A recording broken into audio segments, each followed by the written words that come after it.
I am Dr. Sean Stidd. I teach in the philosophy department and I am the new director of religious studies.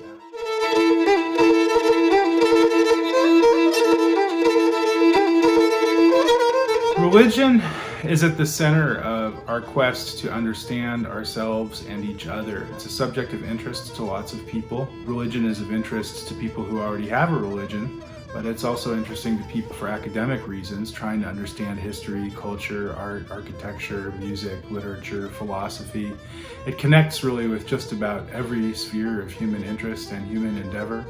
And I think that a lot of students would benefit from a greater knowledge of religious ideas, either as a supplement to their general education or in some cases as a way to make their other areas of study sort of give it a richer, fuller picture.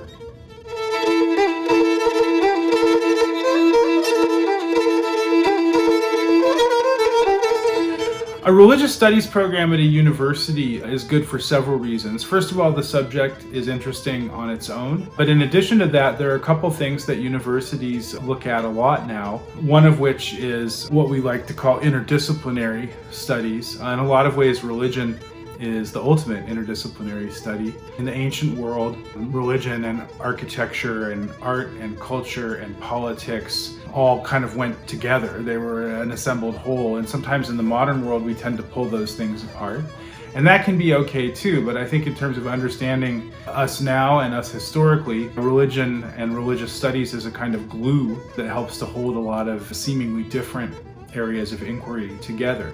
So that's one good reason. And another good reason, I would say, that in the history of religion, especially now, we see in the world, really as always, conflicts coming up. And some of those conflicts have a religious angle. They're not all violent, they're not all hostile, but having a better understanding of the issues involved on both sides of conflicts can help us be better peacemakers, better citizens.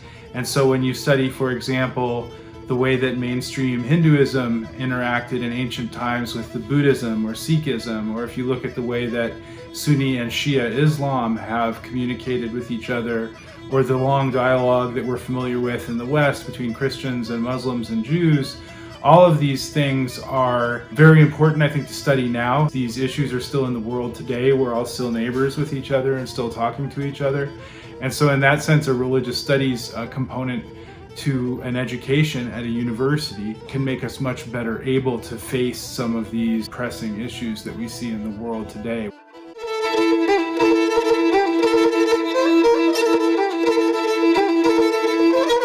One of the things I love about Wayne State is that we have such an incredibly diverse student body, and that diversity very much includes a kind of religious diversity. We have many African American students from Detroit and the Detroit area, many of whom are Protestants in their background. We have many Sunni and Shia Muslim students, largely from Dearborn, but from other areas around here as well. More and more we have Hindu students coming to Wayne State. It's a greater and greater percentage of the undergraduate student body. Historically and at the present, we've had lots of Christian students from Roman Catholic and Protestant and Orthodox backgrounds, different European communities and other kinds of Christian communities outside of Europe as well. In that sense, I think Wayne State is an especially good place to have a good religious studies program because we have such an incredible diversity in the religious backgrounds and interests of our students.